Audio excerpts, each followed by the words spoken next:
Comment est-ce que les traumas complexes affectent les personnes? Comment est-ce que l'approche somatique peut aider les victimes de violences sexistes? Qu'est-ce que c'est le continuum de dissociation? Les réponses à ces questions et bien plus, aujourd'hui dans Elle parle, un balado pour découvrir, apprendre ou réapprendre des thématiques liées aux violences basées sur le genre. Je suis votre animatrice, Karen Oacé, et aujourd'hui, elle parle de l'approche somatique avec Sophie Médéry.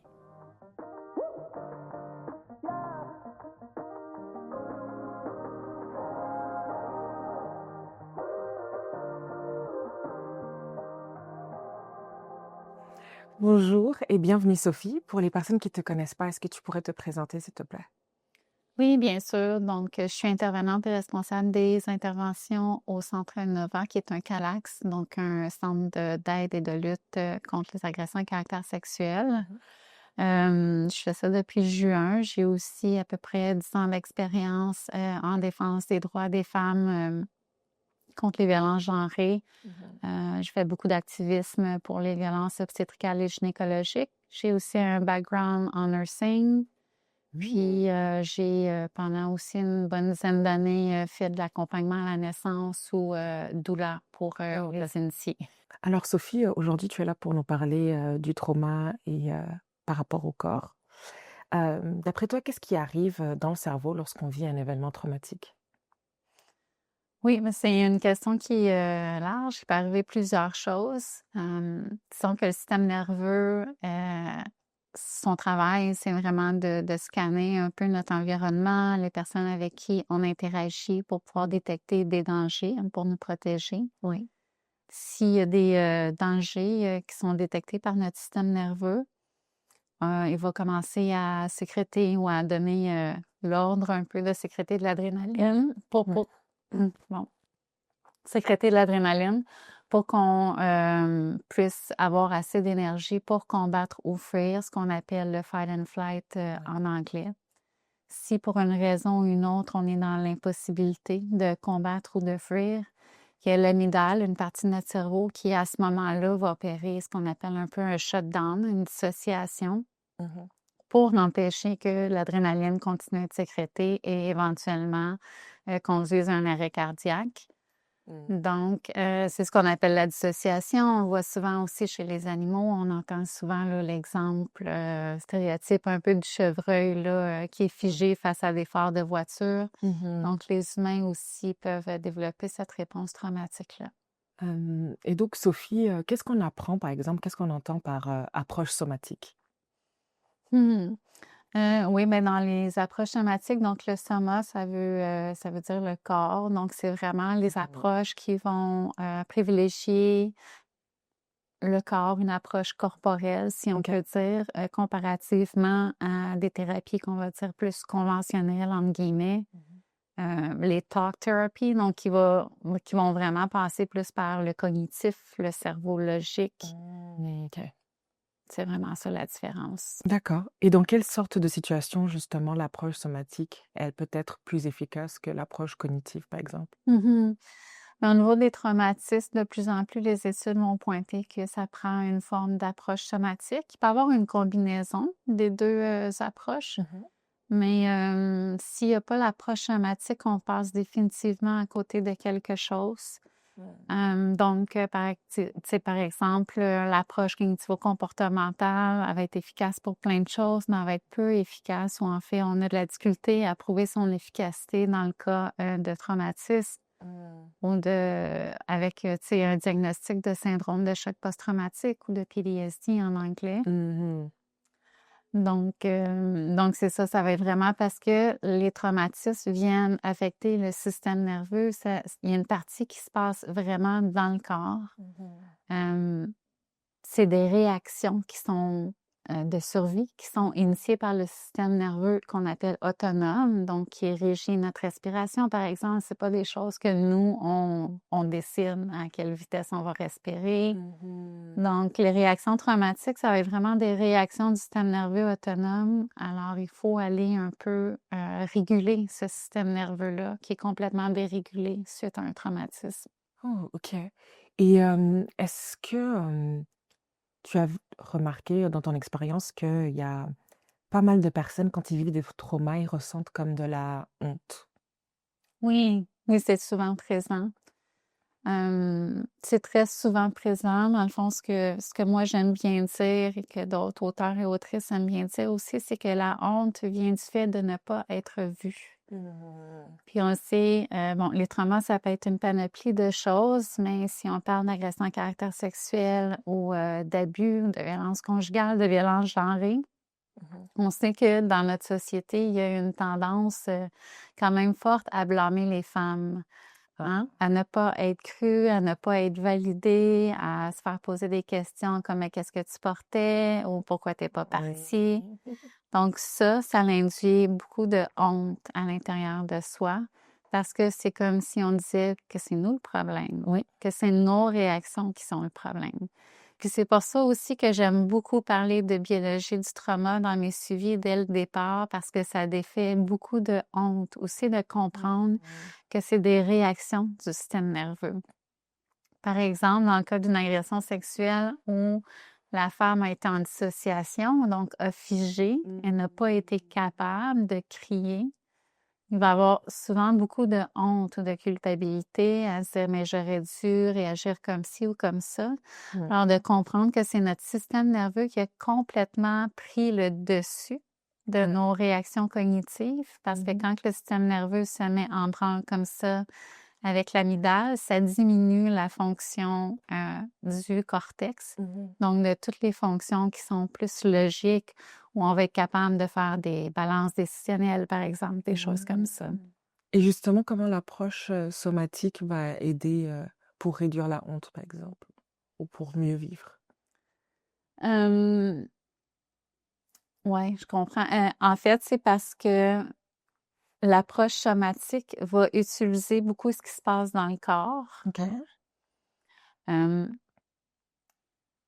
pour aller un peu mettre en action tout ce qui n'est pas vu ou qu'on essaie de cacher, qu'on essaie de refrémer un peu. Oui. Donc là, on va faire le contraire. Donc, on va essayer de la mettre en action, des fois avec des gestes, des fois avec la voix, tout ce qu'on ressent à l'intérieur du corps pour que ça soit vu dans un espace sécuritaire. Donc, c'est vraiment une approche qui est ce qu'on appelle bottom-up, hein, qui va partir du corps pour après aller changer ce qui se passe un peu dans le cerveau, comparativement aux autres approches qu'on va partir du cerveau puis descendre dans le corps. Oui, je vois très bien, parce que justement, OK. OK, je vois, OK, c'est très intéressant. Y aurait-il comme des, I don't know, des avantages ou risques liés justement aux approches somatiques? Bien, c'est sûr qu'il faut faire attention dans le sens où, tu sais, les réactions traumatiques sont là pour nous aider à survivre. OK? Puis, on a tendance à les voir comme négatives ou comme quelque chose à enlever pour redevenir normal, en très gros guillemets, ou guérir. Mais pour moi, la guérison, c'est plus de redevenir un tout, hein, avec l'ensemble de nos expériences. Puis si, par exemple, on prend une personne qui a vécu des traumas complexes, donc des traumas à répétition pendant de multiples années, il va avoir probablement chez cette personne-là, son système nerveux va probablement s'être adapté en dissociant beaucoup. Donc, on ne peut pas arriver en thérapie avec l'approche somatique puis demander à la personne de retourner dans son corps rapidement parce que ça fait longtemps que c'est installé. Donc là, il pourrait avoir des risques d'aller trop vite selon la personne. Fait que c'est vraiment important d'aller au rythme de la personne. Oui, ça devient du cas par cas. Oui, du cas par cas, oui. Mm. Et donc, si je comprends bien, parmi les approches somatiques, ça peut prendre plusieurs formes. Est-ce que tu pourrais nous parler un peu de ce qu'elles sont et de leurs différences? Oui, il y a plusieurs formes. Il y en a une qui est très connue, qui a été développée par Peter Levine, qui s'appelle le Somatic Experiencing. Il y a quelques thérapeutes au Canada. Il y en a, je pense, un peu plus aux États-Unis, en Europe, mais il y en a quand même là, en Ontario, au Québec. Puis c'est vraiment une approche qui va passer exclusivement par le corps. Donc, il y aura très peu blablabla, là, OK. d'échanges cognitifs, si je pourrais dire. Ça va être vraiment d'aller ressentir, par exemple, c'est quoi l'anxiété, qu'est-ce que ça, on peut ressentir dans notre corps, même de le transformer peut-être en objet à l'intérieur de notre corps, ça va être où. Mhm. Puis il y a aussi ce qu'on appelle développer la pendulation. Donc, ça va être de penduler entre un état et un autre, un peu comme notre système nerveux pendule entre des états de bien-être, de sécurité, puis de possible danger ou de danger. OK. Dans les cas de trauma, souvent cette pendulation-là est affectée, elle est plus difficile à faire, fait qu'on va essayer de la ramener. Un peu comme tous les autres systèmes de notre corps, il y a toujours une expansion puis une rétraction, comme quand on inspire puis qu'on expire. Mhm. Puis là, on va réessayer de réinitier ça un peu dans le système nerveux en pendulant, par exemple, donc en s'attardant à un état de stress, en étant capable de le ressentir, puis ensuite en retournant dans un état de sécurité ou de bien-être. OK. Hmm. OK, très bien. Euh, Bah, dans certains cas, par exemple pour une femme aux prises avec la violence entre partenaires intimes notamment, Mhm. ou avec le trafic humain, le trauma arrive de manière répétitive ou pendant une période continue. Euh, Comment est-ce que ça affecte le corps de vivre bah, un trauma sur une telle durée? Oui, ça va l'affecter de plusieurs manières. Dans le fond, au Québec, en Ontario, au Canada et en Amérique du Nord, de manière générale, on va beaucoup se fier au DSM, là, donc au fameux guide diagnostic là, qui a été élaboré par l'Association américaine des psychiatres. OK. Euh, Puis dans ce guide-là, il n'y a pas le trauma complexe, là, comme tu viens de le définir, n'est pas reconnu malheureusement. Oh, Ouais. Euh, Par contre, dans le même guide diagnostic de l'Organisation mondiale de la santé, on va le reconnaître. OK. Donc, c'est généralement au niveau diagnostic, c'est du trauma ou le syndrome de choc post-traumatique. Ça va être les mêmes critères diagnostiques, mais on va en rajouter d'autres. Donc, ça va surtout aller, il va y avoir des défis relationnels. Donc, ça va être vraiment difficile pour la personne de garder des relations sur le long terme, par exemple. La confiance va être un peu brisée parce que souvent, ces personnes-là ont vécu des multitraumas avec des personnes de leur entourage Oui. qui n'étaient pas seulement abuseurs, que ce soit des parents, ça peut être en développemental, donc dans l'enfance, ça peut être avec des partenaires intimes, comme tu l'as dit. Mm. Donc, ces personnes-là, il y a un lien de confiance, pardon, mais qui est brisé par l'abus. Donc, ça va initier vraiment beaucoup de problématiques au niveau interpersonnel, puis au niveau aussi de la régulation émotionnelle. OK. Et penses-tu qu'il y a des problèmes de santé mentale qui sont justement spécifiques, reliés à ce genre de trauma complexe, comme tu l'indiques? Mhm.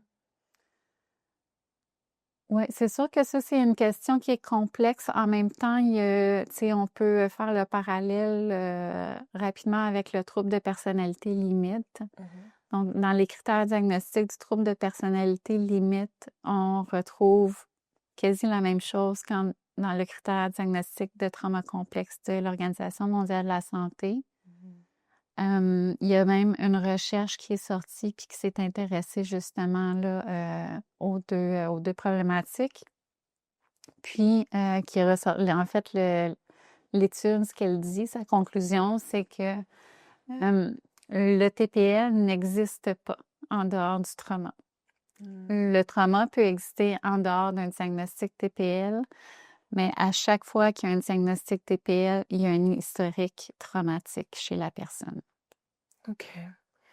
Et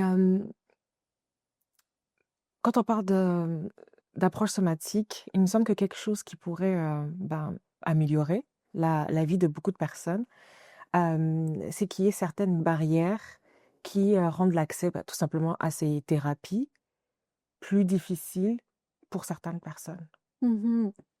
Ben, c'est une approche qui est nouvelle, entre guillemets, on dit au niveau médical ou de santé, que lorsque des recherches prouvent que X chose serait préférable.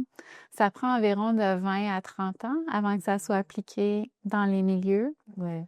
Puis l'approche somatique, tu sais, je pense même toute la théorie polyvagale, là, qui est un peu à la base de l'approche somatique, c'était dans les années 90, je pense autour de 1994 par Stephen Porges. Fait que c'est quand même relativement nouveau, entre guillemets. J'étais pas née en 94, Oui, donc. c'est ça.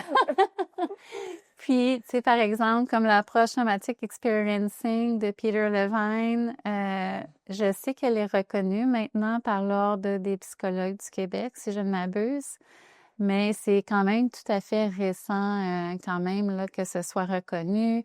Le MDR, il y a encore, tu sais, c'est encore mitigé, même si personnellement, je pense qu'il y a beaucoup de bienfaits avec le MDR. Tu sais, il y a quand même des professionnels qui vont remettre ça en question. Je dirais aussi qu'il y a beaucoup, on vit dans une société capitaliste, individualiste. Puis on a parfois la difficulté à reconnaître les problématiques de l'environnement dans lequel on pose un individu, puis à remettre ça dans les mains de l'individu. Puis tous les troubles de personnalité, comme on a parlé tantôt, juste le nom, en fait, renvoie à l'individu. Hein. C'est un trouble de ta personnalité, au lieu d'essayer de questionner puis d'aller voir tout ce qui s'est passé dans son histoire. Donc, il y a cette prémisse-là dans nos sociétés qui fait qu'on va privilégier des thérapies comme la thérapie cognitivo-comportementale, qui va beaucoup renvoyer la responsabilité à l'individu. Oui, Donc, il y a ça. exactement. Des barrières financières aussi, tu dirais? Oui, dans certains types de thérapies, donc par exemple, le neurofeedback, c'est extrêmement coûteux. Tu sais, le diagnostic de base, c'est environ 500 $. Ensuite, c'est 100-150 $ la session. Puis c'est des protocoles vraiment qui sont de 1 à 2 sessions par semaine pendant une dizaine de semaines. Donc, ça peut revenir assez cher. Puis c'est généralement pas remboursé, reconnu assez par les assurances. OK. Puis tout aussi cette problématique-là d'imposer un nombre limite, souvent dans les services gratuits. Hein? Puis quand on parle de trauma complexe, simplement de rétablir une relation de confiance peut être extrêmement long. Je pense, par exemple, à des personnes qui ont vécu des situations d'itinérance ou qui en vivent encore. Ils ont souvent eu des préjugés néfastes à leur endroit quand elles ont été soit à l'hôpital, soit dans des bureaux de médecins, d'infirmières, des bureaux de thérapeutes. Donc, juste de rétablir cette espèce de continuité puis de flow entre deux personnes, puis juste de se reposer dans cette confiance-là, ça peut être assez complexe. OK. Et donc, d'après toi, qu'est-ce qui pourrait être fait pour, comment dire, défaire ces barrières, rendre les thérapies somatiques un peu plus accessibles ou reconnues plus rapidement? Je pense qu'il y a quand même du progrès qui est en chemin. Ceci dit, tu sais, il y a toute cette problématique-là du système de santé et de nos gouvernements, autant ontariens que québécois. Je parle de ces deux-là parce que c'est les deux que je connais le plus. Mais tu sais, dans l'ensemble du Canada et du monde, je pense que nos gouvernements ont tendance à voir la santé dans une optique de productivité. Puis à court terme, ça peut peut-être faire du sens quand on regarde les chiffres à court terme, mais à long terme, ça fait souvent qu'on va avoir plus de réhospitalisation et que ça va coûter plus cher. Puis les organismes communautaires vont répondre aussi à cette vision-là des gouvernements, puis c'est là qu'on va imposer des rencontres, des fois 6 à 8 rencontres. Mais dans le cas, tu sais, d'une agression à caractère sexuel ou de violence conjugale, ça fait absolument pas de sens comme délai. C'est pratiquement impossible. C'est ça. Donc ça rend les choses beaucoup plus lentes à accomplir, tout simplement. Si tu avais le pouvoir de changer notre système de santé comme il fonctionne en ce moment, quel changement tu apporterais et pourquoi? Je lui donnerais du temps. Parce que souvent et de plus en plus, on parle de soins sensibilisés au traumatisme. Puis on essaie de mettre la personne au centre des soins, mais en même temps, on est là avec notre montre à côté, en train de lui dire, oui, oui, mais il faudrait quand même que tu fasses tout ça à l'intérieur de 15 minutes parce que... Puis c'est ça qui manque, c'est cette espèce de valeur de communauté aussi, de retour à des soins communautaires. C'est différent quand on rencontre une personne dans son milieu que quand on lui demande de se déplacer dans le nôtre aussi. Je pense qu'il y a des pays, des endroits qui privilégient beaucoup plus la santé communautaire que nous. Et je pense que ça manque certainement et que ça serait quelque chose à privilégier quand on parle de soins sensibilisés au trauma. OK. Je t'avouerai que cette année, à titre personnel, j'ai découvert que le cerveau était mon plus grand ennemi. C'est-à-dire, il y a des choses il y a mon cerveau qui va décider que ça se passe plus et mon corps, il va suivre. Et cette année, j'ai quelque peu essayé d'aller à l'encontre parce que j'ai enfin compris pourquoi.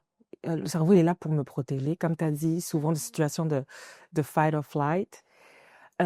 Toi, dans ton expérience, est-ce que tu as remarqué que c'est plus difficile pour les gens justement d'éviter d'écouter leur cerveau et d'écouter plus leur corps parce que quelque part le corps écoute aussi le cerveau. Est-ce qu'il y a ce genre de défi que tu as pu remarquer et dont tu aurais des exemples ou des expériences à nous donner? Hmm.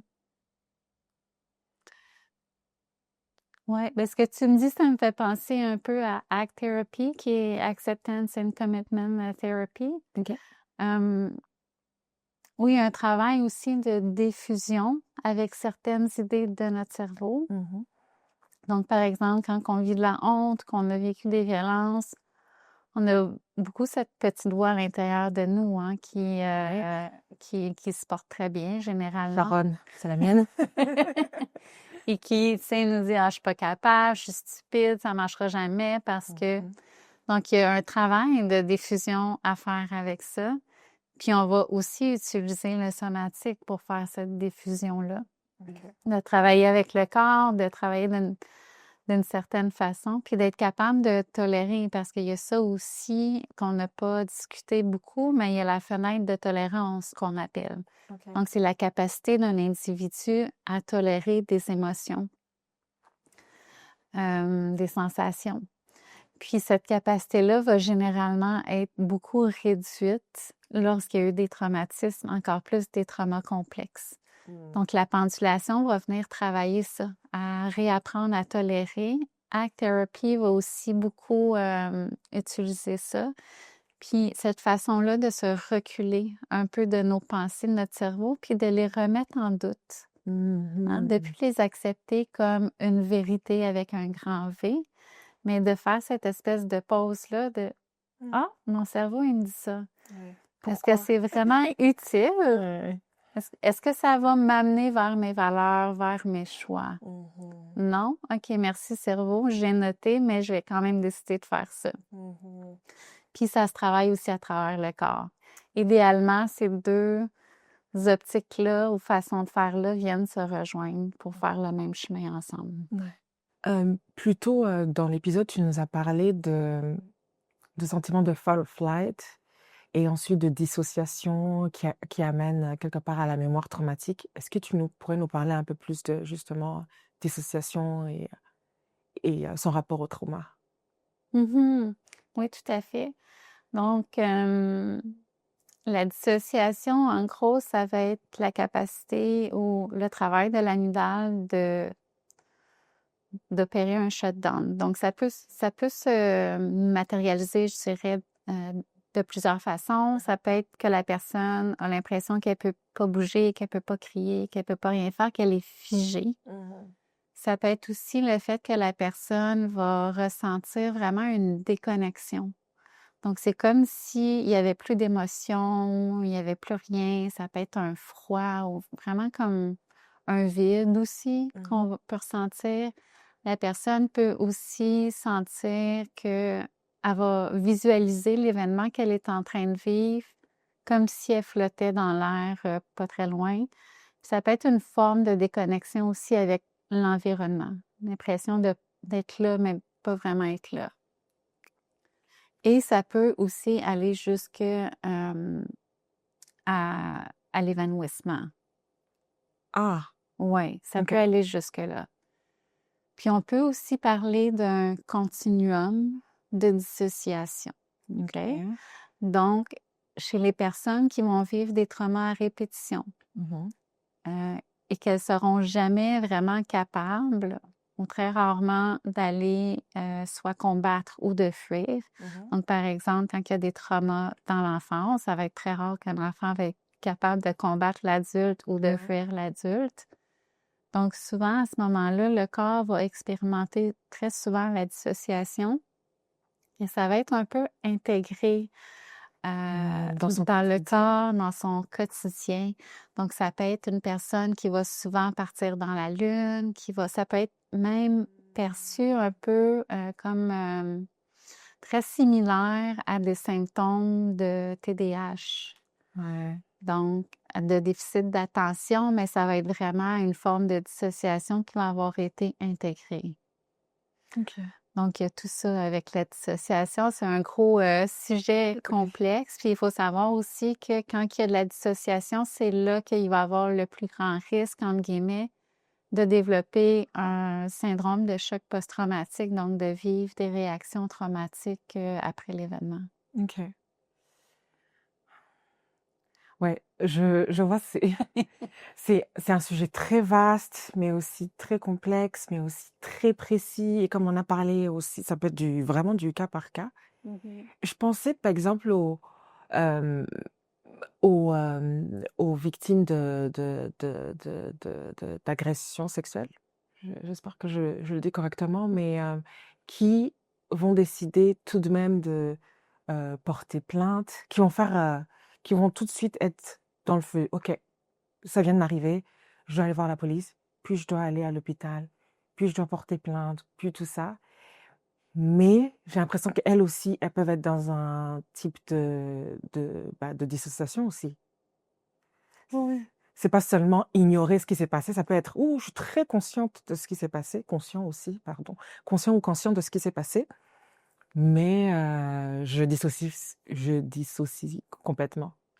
Oui, c'est ça, il y a différentes formes de dissociation. Donc, tu sais, si on parle de l'exemple là, que tu viens de nommer, par exemple, une femme qui vit une agression à caractère sexuel, Mhm. donc il peut avoir une dissociation pendant l'événement, elle peut se sentir complètement déconnectée de ses émotions à l'extérieur, incapable de bouger, être complètement figée. Ça va être de la dissociation pendant l'événement.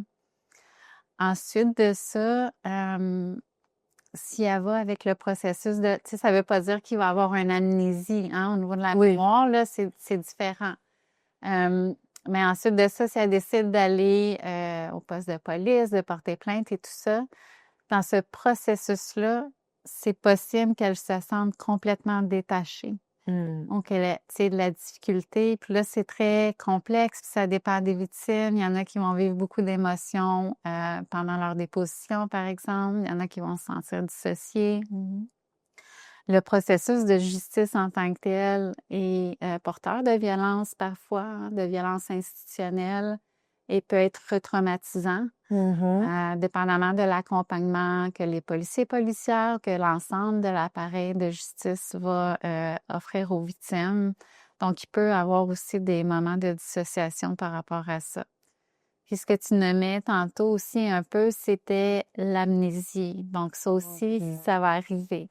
Donc, c'est Mm. possible que, c'est par exemple, un exemple très personnel, mais ma grand-maman m'a raconté à comme 82 ans qu'elle venait juste de se souvenir d'une agression à caractère sexuel Mhm. qu'elle avait vécue dans l'enfance il y a une dizaine d'années, que ça venait juste de poup, repopper Mm. dans son cerveau, si on peut dire. Ouais.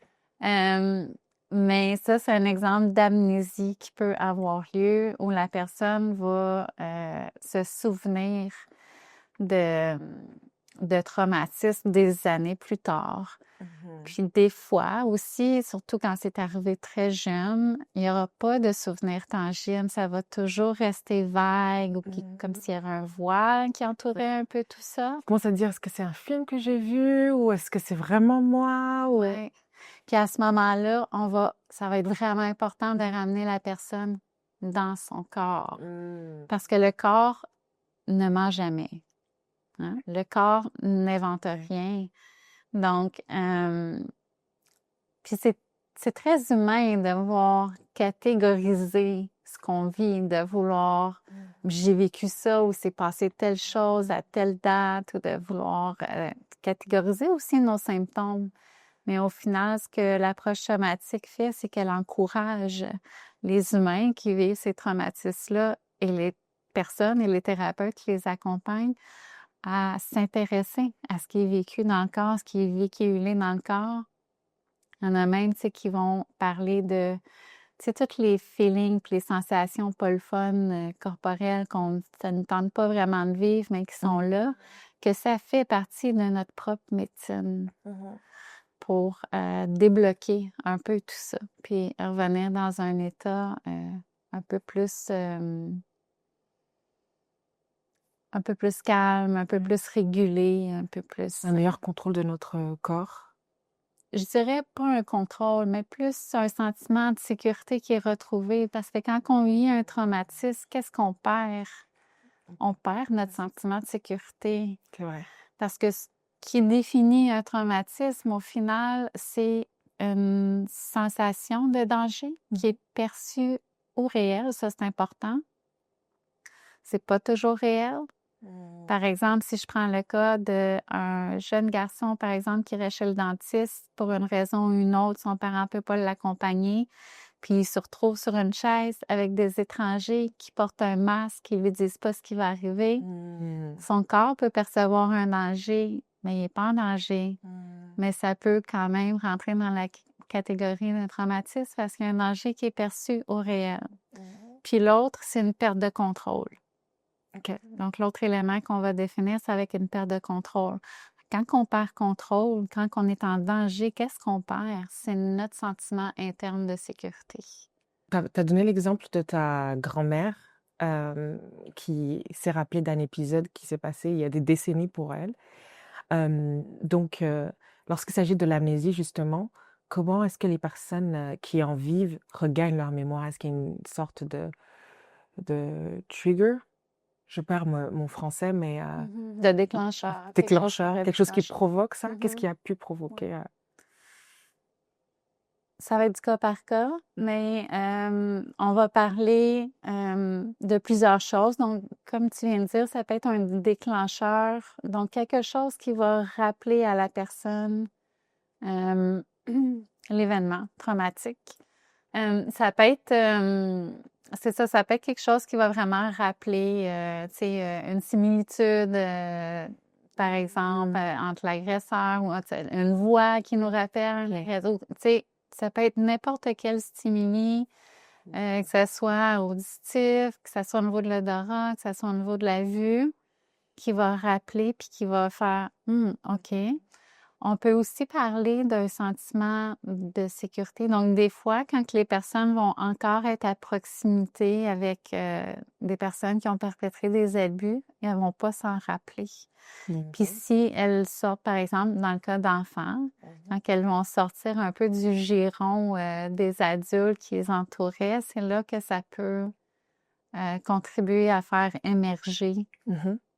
Ou si la personne est dans un endroit qui est plus sécuritaire pour elle ou elle a fait un environnement avec des personnes, qu'elle a développé des connexions plus sécuritaires, ça peut favoriser ça.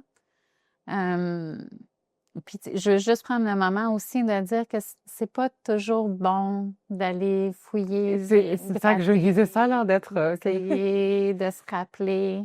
Faut vraiment je comprends l'envie d'essayer de se rappeler, mais toujours de se ramener au corps. On peut guérir, on n'a pas besoin de savoir tous les détails. D'ailleurs, moi, dans mes suivis, jamais je demande ce qui s'est passé. Ça fait jamais partie. Puis des fois, les personnes sont un peu débalancées par ça. Parce qu'elles se font souvent. On se fait souvent demander d'aller gémir nos traumas chez, que ce soit le bureau de médecin, que ce soit le bureau de la thérapeute ou peu importe le professionnel ou la professionnelle. Puis ça peut être retraumatisant parce qu'on n'a pas, tu sais, on n'a pas de relation de confiance avec la personne quand on se présente pour la première fois dans son bureau. Puis on peut facilement aller travailler les traumas avec les impacts. Qu'est-ce que la personne vit en ce moment? Est-ce que c'est plus de la dissociation? C'est plus de l'hypervigilance? Donc, le fait de sursauter au moindre bruit, de jamais. Puis de toute façon, avant tout ça, ce qui est nécessaire vraiment d'aller retravailler, c'est l'espace sécuritaire. Oui, on en revient à l'espace sécuritaire. Oui, toujours. C'est quoi?